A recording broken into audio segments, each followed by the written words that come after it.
Good morning. Buenos dias.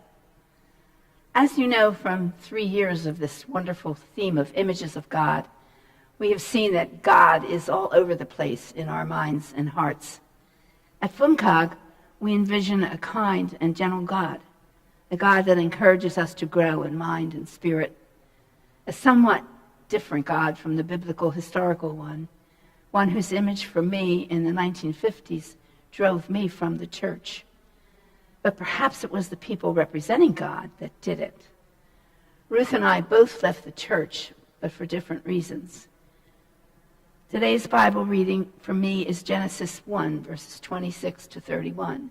As the song says in The Sound of Music, let's start at the very beginning, the very best place to start. My version is from King James, because this is the version that I read in my youth.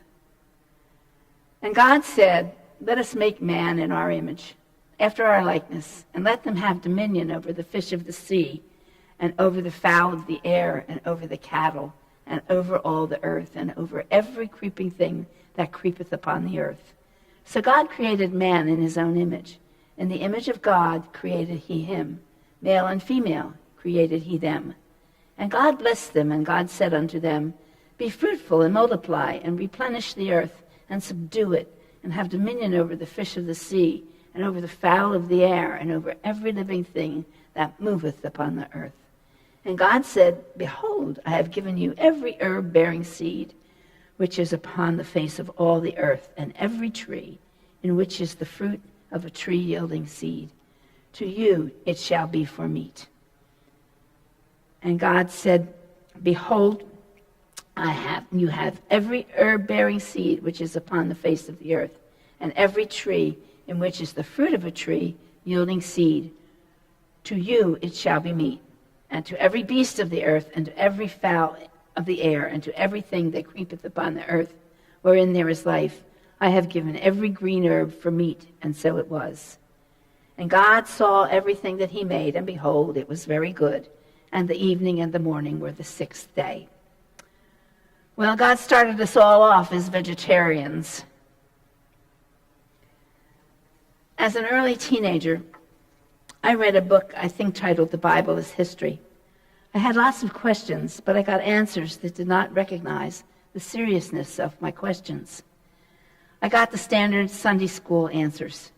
And by the time I got to college, this is how I imagined religion and imaged God. Religion is a belief in God or gods, with God defined as a supernatural being or spirit or presence that has more power than mere humans or animals. God is a being that created the world, a being that must be worshipped or honored or else. A being to communicate with but not see. Religion tells its followers who can belong, how and where to worship, what to eat, how to dress, whom to love or hate or kill, and how to die. Usually, religion defines a moral code about how to treat others of your belief and others not of your belief. Religion tries to govern all that humans do. At times, it is the government. Some religions have more than one God. In some, God can take a human or partially human form. Religions define who is in charge of promoting and conducting the belief. Most have a hierarchy, usually male. Every religion tells us how we can have good sex or bad sex. It regulates love, involving female and male virginity, marriage, sex for reproduction, the number of spouses one can have, sex outside the marriage, fornication, adultery, divorce, choice, and God forbid, sin. But religions love children, the more the better. Religion can be an oral tradition handed down over the years, or a written tradition, but tradition it is. It doesn't change much. This was brutal. There was no joy in this. Where was the love? Where was the peace? It felt like we created God to maintain our own power over ourselves rather than the other way around. I stopped participating. However, I did learn a valuable lesson living in other communities as a Peace Corps volunteer and as an exchange teacher in Puerto Rico. I was a foreigner living as a part of a community. In the Philippines, I went to church every Sunday and developed a relationship with Father Ramin, who was a Catholic priest trained under Spanish colonization. That put him in his very late 70s. He served our town and 3 other villages.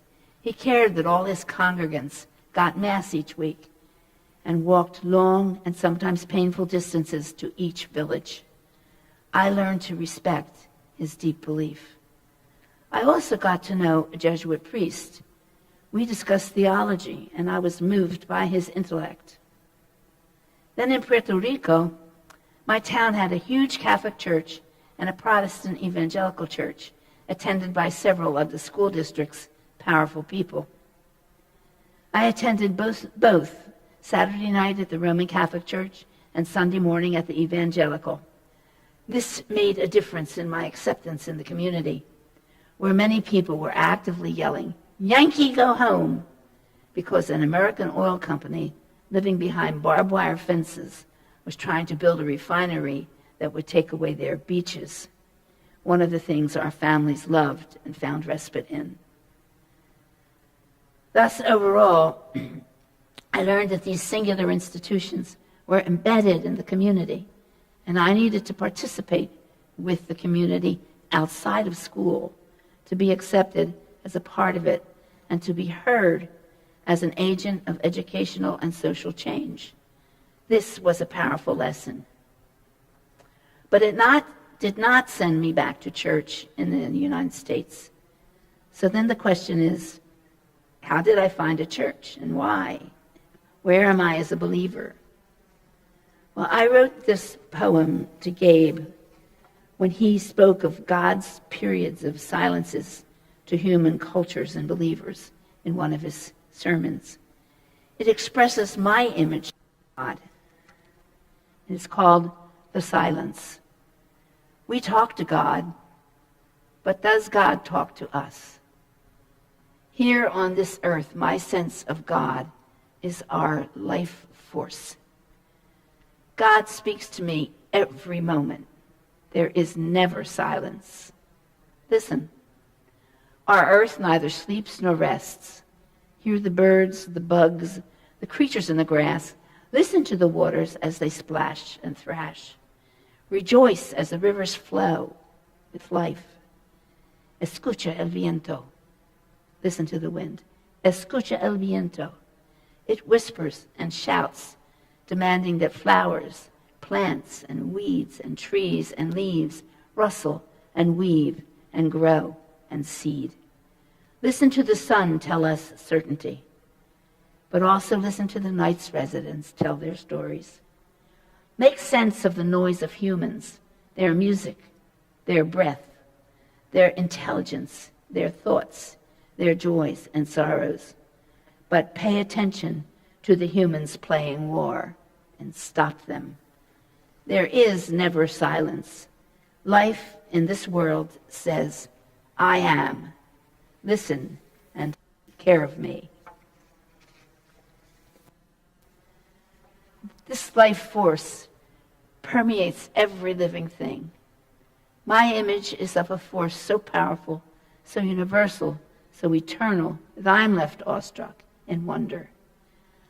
I do not know yet how the universe started, but I do not envision God as a being or one that intervenes in our lives for punishment or reward. My God has no gender. This force says to me, life is neither good nor bad, but it says it is up to us to make it work for the benefit of every living being. Certainly this is also in the Hebrew God's message of life. When we see what hurts or destroys others, that is evil. So it is our responsibility to lead others away from that. And it is our responsibility to respect and care for the resources that are here to help us maintain life. It looks at times like I'm a deist or a humanist. Some might say I'm an atheist. Well, whatever. But I want to participate. So why join a church? Remember what I said about community. Well, Moses brought us brilliant ideas about how to live successfully in a community, and it included love for neighbors and self. But love for God was first and a must. But that God of Moses forgot one thing, and Jesus had to teach us this. In last week's Bible reading, Jesus' parable tried to teach us the meaning of enough. He taught that those who had more than enough needed to share their excess with those who didn't have enough so that all could live happy, healthy, and productive lives. He taught us about being compassionate and that love included inclusiveness. We are still learning how to live with just enough and how to live inclusively. It becomes evil when we hurt or take away too much, or take it away from others, or lust for more, or kill for power over others. I listen to Jesus. I love his human message. But I also listen to the Buddha, to Muhammad, to Eleanor Roosevelt, and Sojourner Truth, to Martin Luther King, to Father Joseph, and all the women who've struggled through the ages to be included. It wasn't until I found FUMCOG that I knew that this place supported my image of God, and I could participate and continue learning. Amen.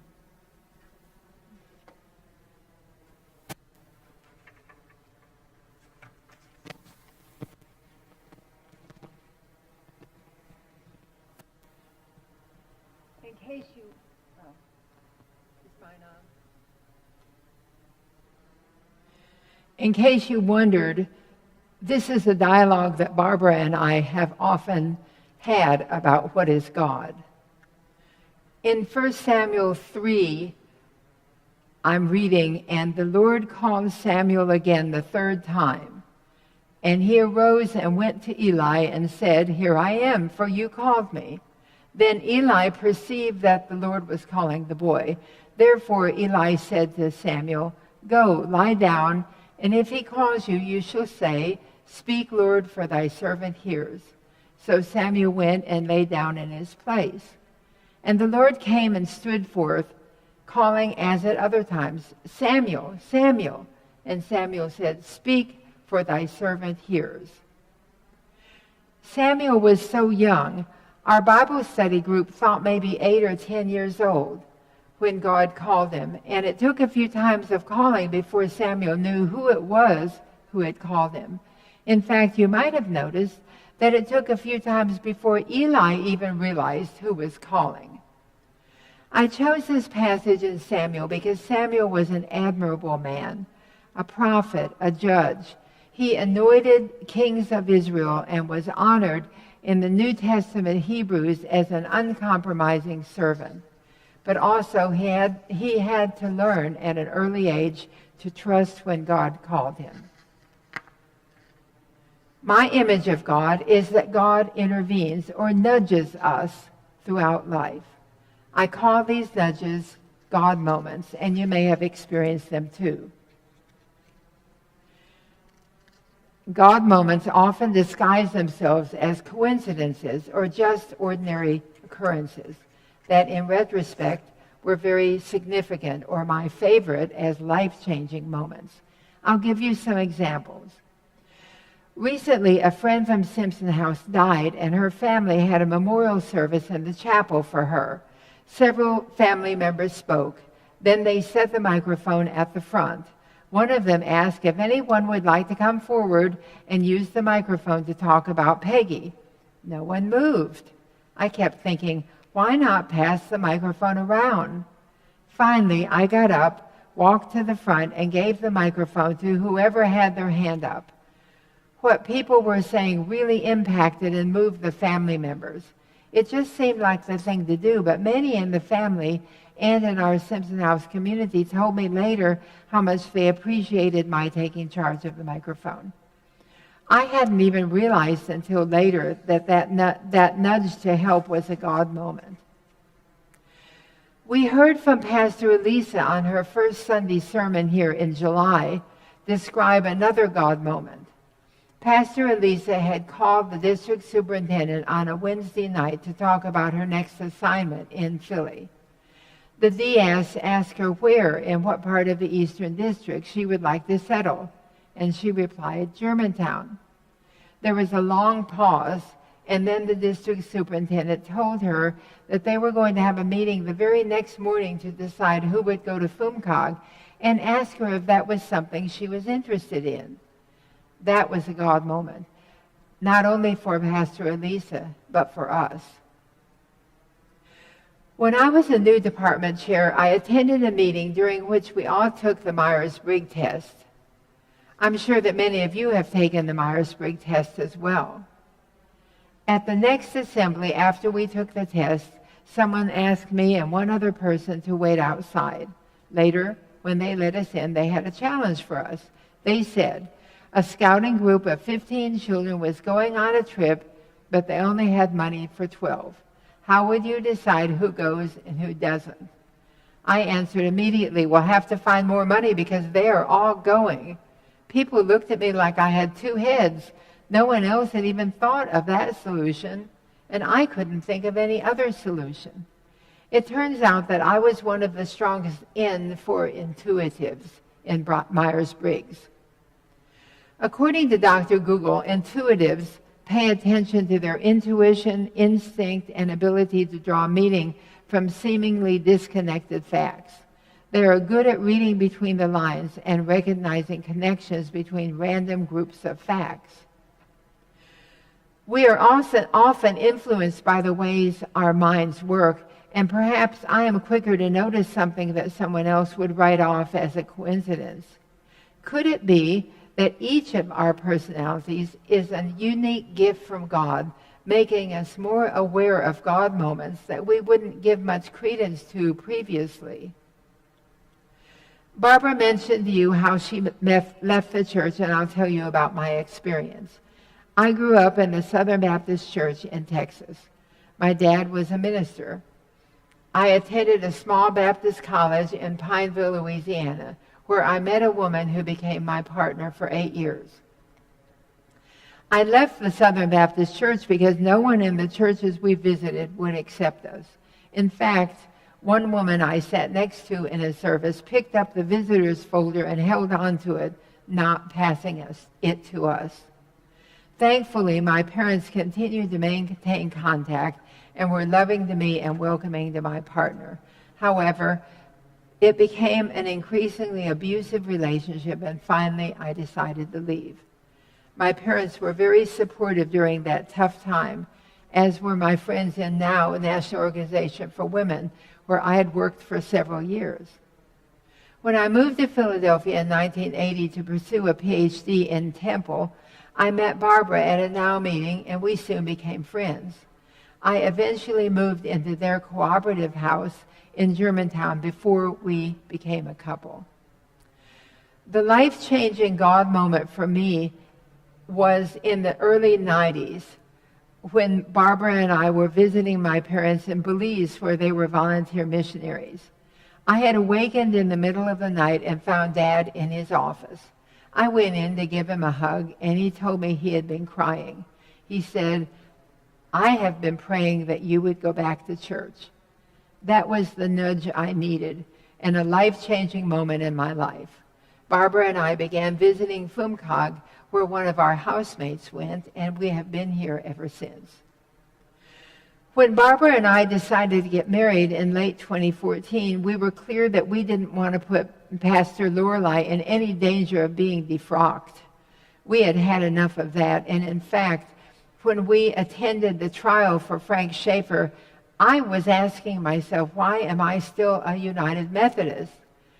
I have to mention that the nudge to marry after 35 years together came from Barbara Revere, who first suggested that we get married. I remember this time as angst-inducing. Where were we going to hold the wedding? Who would officiate at the service? How would our church family be present at the wedding? The nudge for God, or God moment, was when Pastor Lorelei intervened and asked if we could get married at Germantown Mennonite Church 2 blocks away, with Pastor Amy presiding.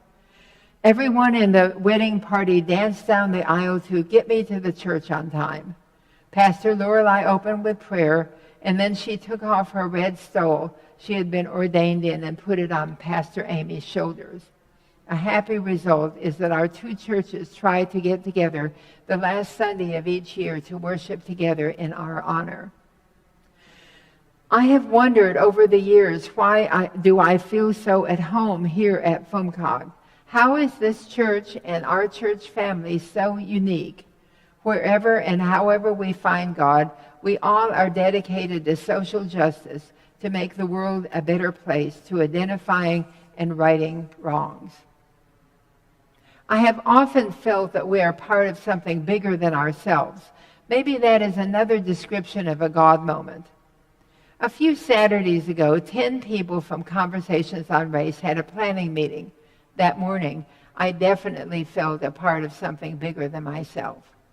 So that intuitive part of me, that thoughtful extrovert part of Barbara, along with Paige's intellect, John's profound understanding, Lisa's passion for justice, Dolores's mysticism, Dick's historic knowledge of the whole, Julie's organization skills, Dave's depth of religious grounding, and Marion's ardent will, all of us were grounded in God's purposes for us and for the church.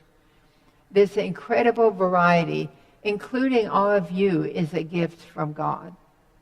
We as a church family have been pummeled by surprises, disappointments, and sorrow. Too many have recently left us to be with God, and others couldn't remain in our church family due to profound disagreements with the United Methodist Church. Through it all, I still feel that God is intervening in our church life. Our church stepped up when the sanctuary families came to us, both in 1980 and more recently. And did you notice that angels began to appear to help at just the right times? Were they God sent, or was it coincidence? We lost Forrest much too soon. We also lost a child of our church, Manny. Through it all, I feel the hand of God guiding us individually and as a church family. While I was preparing this sermon, in July 29th, Richard Rohr's daily meditation was listening to the voice of God. Father Richard says, I often did not hear the voice of God speaking to me, or what Abraham Lincoln called the better angels of our nature. We must learn how to recognize the positive flow and to distinguish it from the negative resistance within ourselves. Shaming, accusing, or blaming is simply not how God talks, but sadly, it's too often how we talk to ourselves and to one another. If we can trust and listen to our inner divine image, our whole-making instinct, our true self, we will act from our best, largest kindness and most inclusive self. In Father Rohr's meditation the week before, Judith Valente also talked about listening. The first word of the rule of St. Benedict isn't praying or worship or even love, it's listen. She says, we must attend to listening, actively incline ourselves toward it and nurture it. Listen with the ear of the heart. It is a revolutionary act in the Benedictine sense, not a passive act, and then be prepared to act on what our heart hears. So I want to leave you with this. Listen with your minds, your hearts, and your ears for those God moments in your own lives. We are both up. Barbara?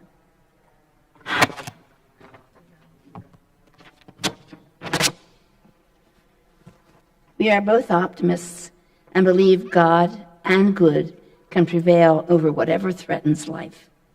Now we must think ahead to how humanity will thrive and survive for the billions of years to come. God help us. Amen.